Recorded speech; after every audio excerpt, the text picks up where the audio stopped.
Welcome to another episode of the Chronicles of Mr. I'm Mr. Pierre, and I'm so pleased to be joined by Monica Chamagua. I know I've messed that name up a lot of times, but I'm happy that I got it right this time. Monica, thank you very much for being on the show. Oh my goodness, I'm so honored. Thank you so much.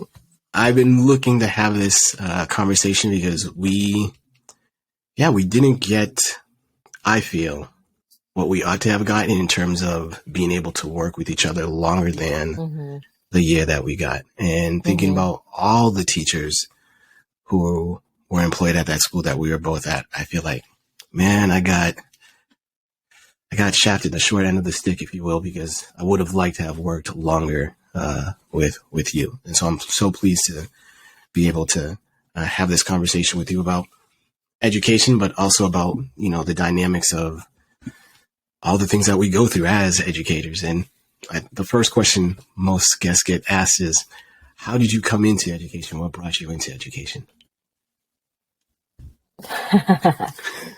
I mean, education, I was just lucky that, our boss, Sue, just chose me. I mean, you could have because I was in aid, right? An instructional aid, and we needed to fill up a spot. And it was for the elective position. And so she was like, yeah, I know you don't officially have a credential, but we're going to get you into the programs necessary for all of that. And got me into school and all of those things, pulled emergency credentials for me. And I didn't really think, I knew the kids respected me. I knew that I had some sort of classroom management, without even really realizing it. Just, compared to how the kids will act with you versus a stuff that they don't know at all. Right. But I just got really lucky, and I think that was part of why I had so much imposter syndrome, because I was like, what did bring me into education? Why do I do this? Besides the obvious, wanting the kids to have a stable person in the classroom when I first started. And now it's just, I was always curious about education, but when you're first generation and you have immigrant parents to, make proud, you don't really know if you can really venture into education, because of course we're not really paid what we deserve to be paid. No, just putting that out there. Facts.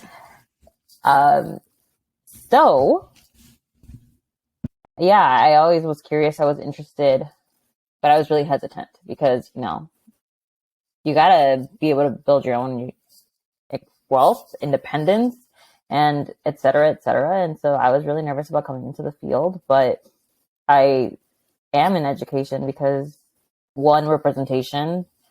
Mexican American, first generation, from the same location that I'm teaching in, all of those things, whether they know it or not, matter. And I was lucky enough that I was, how old I was at? I was in the 6th grade when I saw my first Mexican American teacher. All of my other teachers had either been white, Asian, etc. So yeah, that was part of it. And then I think about how,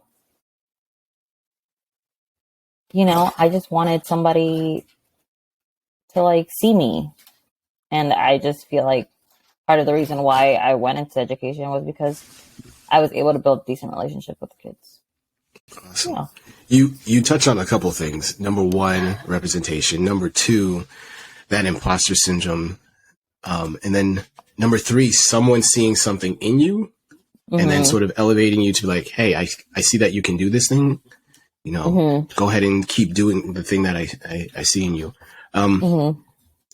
Now knowing that this is how many years have you been teaching now? Year 5? Yeah. Yeah. It's crazy. Do you still, what are some of the things that year 1 you would, now that you have 5 years under your belt, you would tell year 1, hey, this is important. You think this is important, but it's not as important. Some things that you just let go quickly. Curriculums are important. but also choosing myself is important. Talk on it. Speak on it.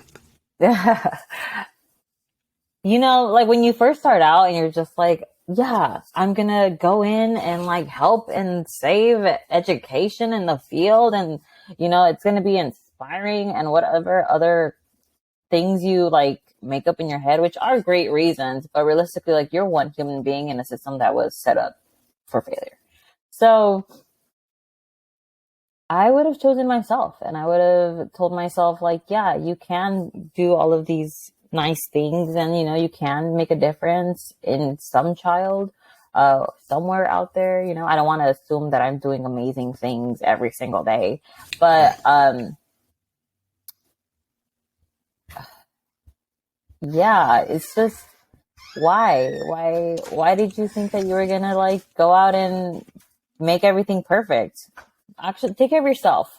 Find your own passions outside of education, because at the end of the day, it's just a job, and it's a job that I love, and it's a job I know you love, and et cetera, but it's a job, and it pays the bills, and it's amazing. But if it didn't pay the bills, would I still be doing this? I don't know. And then also too, like if something happens to me, if I leave, they will quickly find someone else to fill that position. And sometimes they'll find someone who's not as qualified as me to fill that position. And so I think recognizing that as a teacher, of like something that you said that resonates with me is like, yeah, choose yourself. And that's not selfish. Like to be able to help others, you got to fill yourself and then be able to pour into someone else, or pour into the kiddos, or pour into whomever. So yeah, choosing yourself shouldn't be bottom of the list. It should be top of the list so that you can take care of all the things that are on our plates as educators. Yeah. And I don't think I really understood that until I worked with our team back at California Collegiate. And it was just like everybody, you know, our Friday meetings where we got to hang out a little bit longer than usual. And it was just really nice because, how do I say this? Those conversations helped me realize like we're all struggling, and yeah, we're going to be here for the kids. But at the end of the day, like you got to watch out for number one. And having those conversations with you guys just like helped me kind of start choosing myself more than usual. Good. You were mentioning being that first generation, and education not being the first like sort of choice. And as you were saying, I was just like, my parents being from Haiti, and I earned my degree in biology, and I was going into research, thinking medicine. However, while I was working at a university, the person who I was working with, similar to what you were mentioning in Sue, like saw something in me. It was like, hey, yo, Willie, I think you might be in the wrong profession, my guy. Go give it a try. If it doesn't work out, come on back. And then I went and never looked back because, I fell in love with what I am currently doing. But it felt, there was a bit of that. I don't know if, at least I won't speak for you. I'll speak for myself. It's just like, there was fear of like, yo, what are my parents going to think? Paid all this money for this degree, and now I'm going to do this other thing. Was that something that was on your mind as a first gen as well? Sort of. I think it just more was my major. I chose to do global studies. And so with global studies at my school, there were a lot of business options to, studying profit, studying like global, economics and all of those things. But I just kept going through the history classes. That's where all my interest was. And that kind of like opened a lot of eyes for me. And I remember I was like, I'm doing global studies. It's like business-ish. And I would tell that to my dad consistently, right? And he was like, oh, okay, cool. So we're going into business type things. And I was like, yeah. No, absolutely not. That's not what I was studying at all. And any economic classes that I did take, I could not tell you how bored I was. I mean, it was just not for me. And so at first when I took the position with Sue, it was very like, well, I'm making real-ish money now. You know, I mean, obviously, like, I felt like I had no idea what I was doing with this money. I was not like prepared. And so I was like, nobody can tell me anything. Nobody can like judge me for the choices that I'm making, because this is like way more money than before, you know? And at first my dad was just like thrown off of like, oh, okay, so you are making money. And I was like, yeah, we live in California. Okay. It's a little bit Yeah, better. okay. Yeah. And so I didn't think he realized how much it meant for him, you know, because at first he was just like, no, teaching doesn't get you anything financially. And now he's very different. Just like, I'm so glad you chose what was right for you. I'm so glad that you're succeeding. And, you know, there are like leadership roles that I've taken at work where he's just like, oh, that's amazing. That's so great for you. Like, you're really doing the thing. And I'm just like, yeah, I am. Thank you so Yes, you much. are. Yeah. And so, I don't know. I think there is just like fear, you know, for a parent's fear that their kid will just struggle. Yeah. But luckily, he's been able to kind of see me become independent and, you know, be like an adult. So he's definitely just like decided to be proud. Excellent. Excellent. We as educators, we go through a lot. And as such, like, there are things that we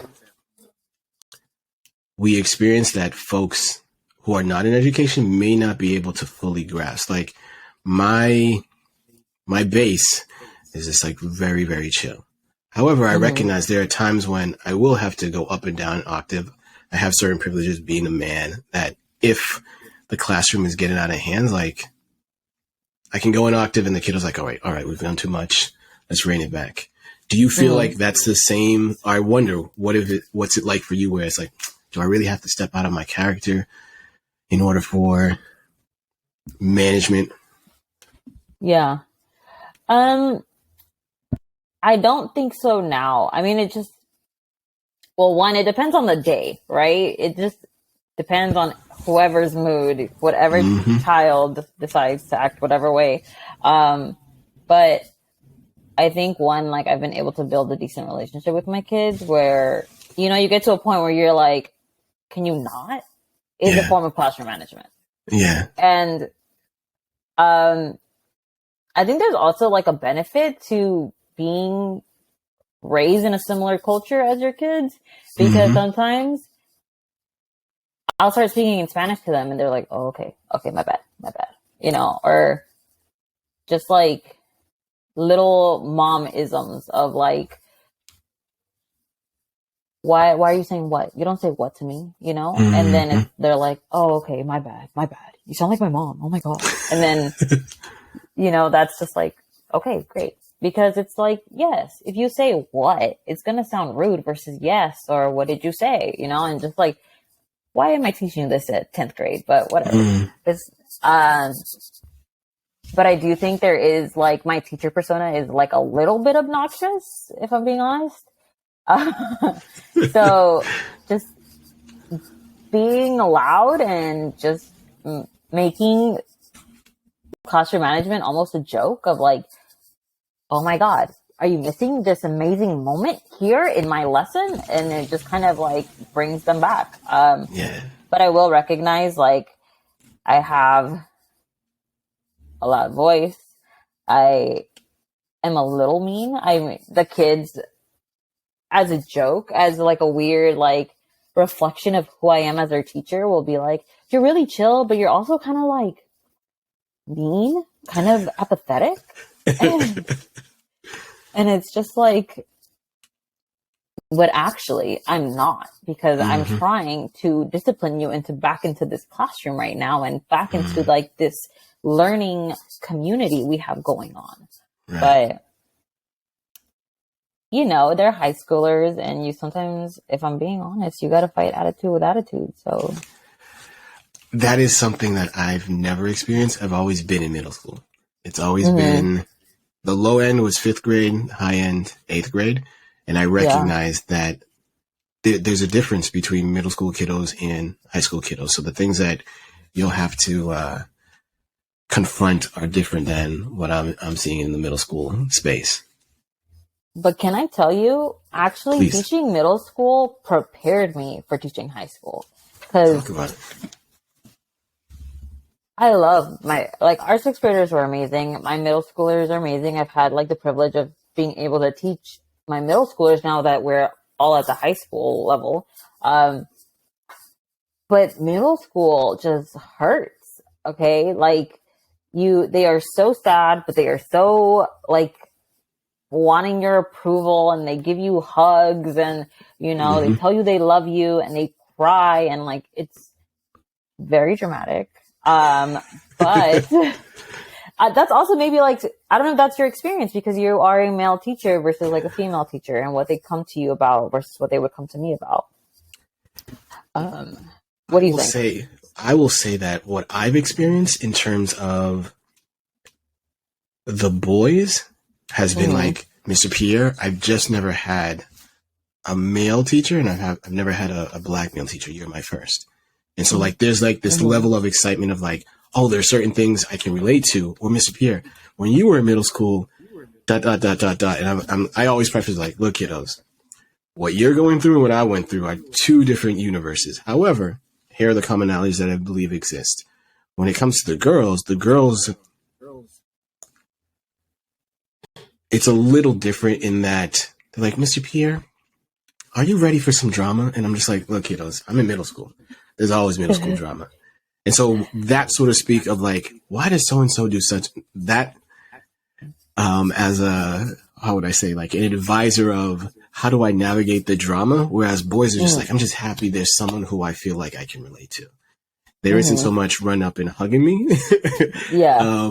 It'll be like, I'm on a campus where there are like kinder babies. Those are the ones who like grab me at the knees or whatnot. Like, hey, Mr. Pierre, yada, yada. But the kiddos who are in 6th, 7th, and 8th are just like, Mr. Pierre, how do I navigate stuff outside of the academics as a man? Because like I think for them they've only seen women, and if they are boys, they're like, how do I go up to Miss Chamagua and ask her like, yo, what's all this stuff with these other guys? And I'm just like, I think that's what I've experienced so far in my career as a middle school teacher. Yeah, because I don't know how to say it. I feel like with boys, it's very, like, I've almost become a little bit of their mom, where they will, like, want discipline, but want me to, like, favor them, you know, those kind of things. And that's kind of what I see. Also, I feel like the stereotypical, like, boys look for mom figures, girls look for dad figures, you know, like whatever parent they're like stereotypically closer to. I have a little bit of that's helped me a little bit with the boys of like, do I have your approval? And you know, and the girls have been very like, can I tell you what so and so did? And like, actually, I like so and so, and it's just like, okay, well, that's not my business, but here we go into the story time. And so all of that prepared me a little bit, because when I walked up into high school, it was just like this is so easy. Oh my God. Like, I love this. And then it was just such a different like take. I remember one time, like, you know, for me, like the little 6th grade girls, like little pretty babies, they were just coming like, hi, miss, and like would walk in, give me a hug every day, et cetera, et cetera.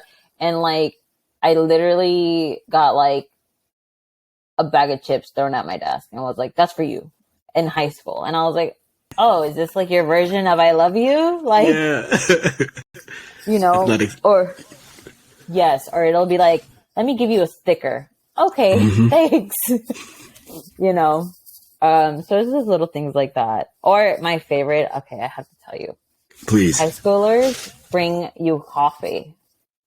Like, straight up. No. I will, yeah. There was 1 week last year. It was the highlight of teaching. I got 5 full days, like, kids brought me coffee. Starbucks. And so I was just in this bubble, like, this is an amazing job. I love this age group, whatever, right? And for a teacher to get their caffeine, ooh. You know what that means. So yeah, so I think it was an easier transition just because you never know what you're dealing with in middle school. And here in high school, you're more prepared. And it's less, there is some, attitude challenges or like behavior things, but it's not on the level of like what you would see at the middle school. Yeah, middle school. In my opinion. Those middle school kiddos are like roller coasters up and down. Not to say that high school doesn't have their fluctuations, but middle school is wild. Like, we'll have kiddos beginning in September. You're like, by December, they've grown 6 inches, or just their whole mood of how they see things is totally different, where they're like now super chill, or reverse, where they've all of a sudden come out of their shell. And it's like, yeah, middle school is wild. Oh. Is there anything else that you've seen that middle school sort of helped prepare you for? Whether it be, you talked about behavior and behavior management in the classroom. Anything else that you're like, I'm happy I got that training? Yeah, I was really focused on like making sure that they weren't bored because, well, when I teach art, I mean, I do not teach art. I'm so sorry. When I teach history, I try to do a lot of activities, right? And I would have like painting, and I would have like little acting out situations and simulations and things like that. And when I walked into high school, I felt so, not me myself, but maybe like my teaching was childish. Like, do they want simulations? Are you going to like scoff at me if I tell you to pretend to be a king? Like those kind of things. Yeah. And so I had all of these like tricks and things that I already like to do with the 6th graders that when I showed them to the 10th graders and I was nervous about it, and they were like, oh, this is so cool. Oh, I love this so much. Yeah, but give me a crown. And it was just like oh, okay, this works, versus I don't know why I thought they were just going to like laugh at me and just be like, your lessons are childish and dumb. Get away, So, there's not as much cynicism as you thought there would have been. Exactly. Okay. Kids are still kids, even high school kids. They want to be entertained. They want the material to be fun and engaging. Got it. Yeah. Awesome. What would you say has kept you in this work for 5 years, that you haven't been like, you know what? I'm out. I could do something else. The hours wouldn't be as long. When I leave work, I could truly leave work, shut all those tabs in one's brain. What keeps you coming back year after year? Well, let's take a second to acknowledge, like, it's a job that is facing shortages where I know you're going to hire me back because I'm pretty good at my job. And I do need a paycheck. So there's that, like, side of it. But also, so my specific high school, like, we get our advisories for the whole 4 years. And so to work with one advisory group for 4 years, I think is amazing. And it builds such a close relationship. Yeah. And it's like, I know the parents not personally like that, but like we are close, there is like truly like parent engagement in that sense. And that has brought me back. I mean, there are days where I still go on Indeed and I'm just like, what can I do besides this? But keep it real. I have to. But besides that, it's just like, I want to see what they become. I want to see what they do with themselves, where they end up going. And besides, like, I think, yes, you love teaching, and you also love learning. I think that has to be part of being an educator. And I'm not going to deny, I think I'm kind of good at my job, but I don't think I'm the greatest. And that's, to me, like a challenge almost. Like, how can I get better? What can I do? Are you going to pass this AP exam? Because my scores were not terrible, but now it's almost like a, how do I get this, a little competitive edge that it's, I don't pressure the kids, but I definitely put pressure on myself. Like, these kids are going to pass and you're going to like get this done and it's going to be great and whatever, right? Whatever I'm telling myself internally that makes me competitive and really want to see it through. I hear you. I hear you. My thing is, I'm hearing you say, like, I'm seeing the long game, that these kiddos, like you mentioned, they're going to be in your advisory for 4 years. You'll see them when they first come in, and then you're going to see them when they go out. And when they go out, knowing, like, I remember when you were this wet-aired freshman, and now as a senior, not that you know everything in the world, because, like you mentioned, even still, where we want to learn, but to see that growth, and not just in a year, but over this period of time is pretty remarkable. For myself, like I said, only knowing the middle school, like, you go off as an 8th grader, and it's not going to be for another 4 years that you'll then graduate from high school. And then 4 years after that, if not more, you graduate from college, or you do whatever it is that you want to do, because college isn't for everyone. University isn't for everyone, and that's okay. But to know that so-and-so is going to be such and such, or I remember when you were in the 6th grade and you mentioned that you really like to draw, and so you'd like to do your own comic book or do some sort of animation, and then what's your major? You're an art major and you're looking to do this, and this. It's like, yeah. How else can I support you? So yeah, I can definitely relate to that. Yeah. And I think you said something really important, that college isn't for everybody. And sometimes those are already conversations that I've had to have with like some of my advisory parents, where it's just like, yeah, your kid could do this or they could do something else. And I know, like, first generation, parents have this idea of like, you need to go to college. That's how you're going to do better things and get better careers, et cetera, et cetera. And realistically, in this economy, in this society, it might be very, very true. But sometimes kids want to like, draw their own path and figure it out, and the road not taken, et cetera, et cetera. So it's just like, let's support them trying to figure that out. I had a conversation with another who was from CCCS, of saying that, of like, it's something he's weighing as well too, of like him working with high school kiddos and knowing like this kiddo doesn't want to go to college, but is getting all this pressure that they have to.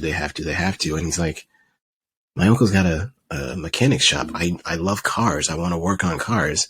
I don't need to go to a 4 years degree. I don't need to earn a 4-year degree, debt, et cetera, to do the thing I love. I can get an apprenticeship, work under him. Yeah. Get certificates and all this others.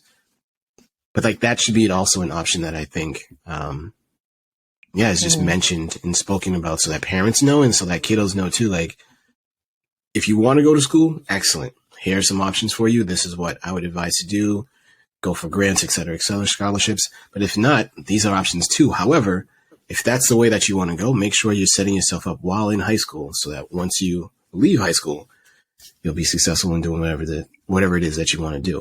So I think that's also a conversation that needs to be had of, how do we prepare our kids so that when they leave high school, like, they're ready to be, contributing citizens of the society that we're in. And that doesn't always mean you got to go to a 4-year university. Yeah, definitely. Yeah. Or even like the fact that community colleges have so many programs that focus on trades, and we don't talk about that, So that's also like something that I hope to teach my kids about, so that they understand like the full range of options. Yeah. And you just saying that, like, what can middle school teachers, and I'm thinking myself in particular, like, what are some things we can do, sort of seeds we can plant, even at the middle school level, to say like, hey, kiddos, here's an option. Because I know for me, it's not always on my radar, because I'm like, all right, 8th grade, you still have another couple of years, at least 2 years, before you have to really start to get on a track, if you will, as to what it is that you want to do. And not to say that you have the answers or not, but no, I get it. But even just like those casual, no, I get what you're saying. I do not have No, I think it's conversations. You know what I mean? It's just like this idea of like mentioning in passing, thinking about everything that kids can achieve. And so a lot of times it'll be something like, how do I say this? Like, oh, you like drawing? Oh, have you thought about art school and things of that nature? Or like cars. And then you can give them two options, right? Like there's like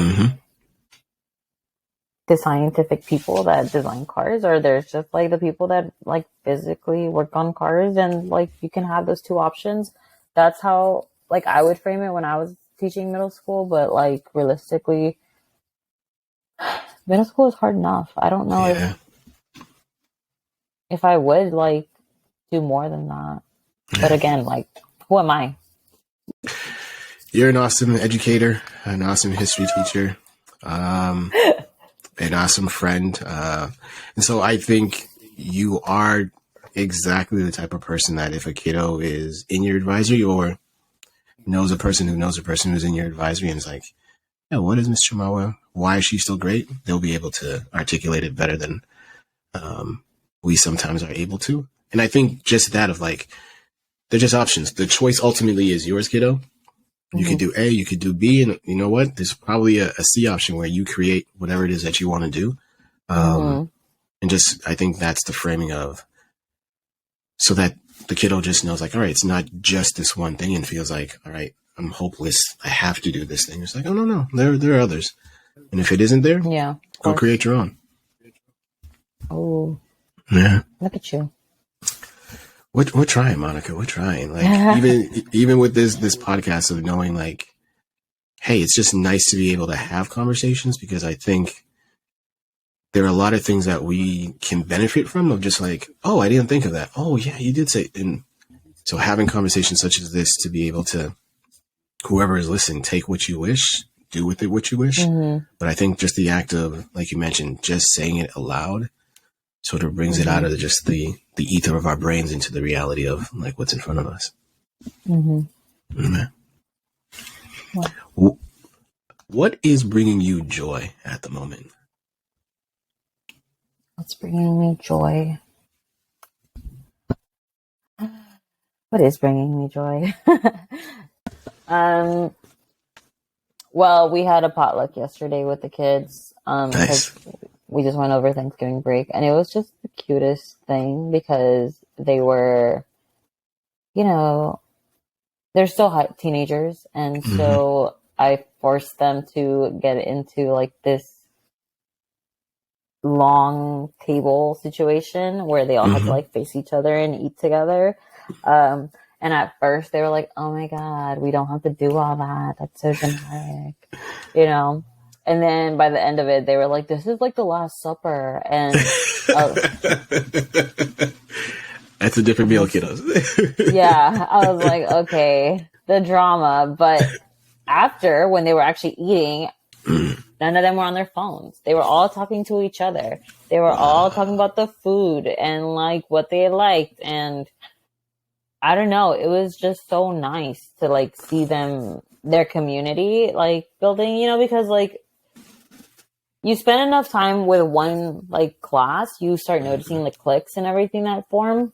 Yeah.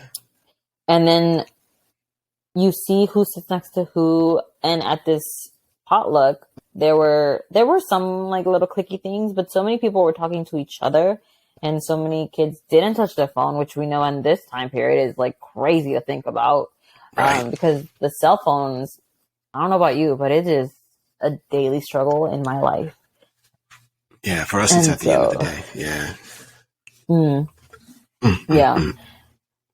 And so, anyways, that brought me joy, because then I brought in a Christmas tree and we were trying to set up this Christmas tree, and I got initials for the kids so that they'd have like their little like initial on the tree, and just the little things where they're like, oh, where's mine?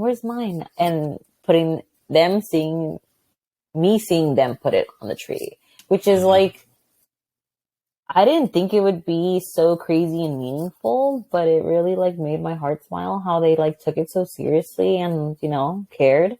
Um, but besides that, this beautiful community moment in my advisory, my kids started industrialization after the revolutions and things like that. And so it was just to get a historical with you for a second. So we went Yeah. over the Haitian Revolution, Latin American Revolution, and so it was really like nice to be able to share that with a lot of our classes. And so the school doesn't have like too much diversity. I would say like 95% of our kids are Latino or Latinx. But we have a few Black kids, a few white kids, a few Asian kids, every now and then.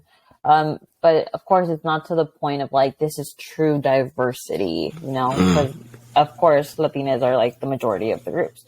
And so to see like kids perk up and to see like their cultures represented in history or their people's struggles and like how they fought back, like that is beautiful and meaningful because they're not going to say it out loud, but you can see it in their eyes. Like, this is the first time that I've heard something like this, seen something like this, et cetera, et cetera. Yeah. So that was really beautiful. And then we moved into industrialization where I had this lesson where they had to like draw a village and see it kind of like become an industrial city. And they like talk about the content without even realizing what it's about. You know what I mean? Like they're just stressed out like, oh my God, I'm running out of space because now I have like 10 new factories and whatever, right? But then to hear their actual conversations of like, all of this smoke is bad for the environment and like these kids are getting sick and like, how couldn't they have health insurance? And, just like sort of this elaborate thinking of like, yes, now you understand that this is not just like some random fact. Like these were actual people, actual children forced into these like labors, industries and things like that. Like, I don't know, that really brings me joy because history is often like seen as just like a boring subject and like nobody cares. But like if you really work on it, like, and really like interact with the material, it's very, very interesting. And it's kind of crazy to think that people just let those things happen. You know what I mean? I do. So, I mean, you said a lot right there in terms of one, representation, kiddos being able to see themselves and like acknowledge that of like, oh snap, here's my professora is like, she sees me.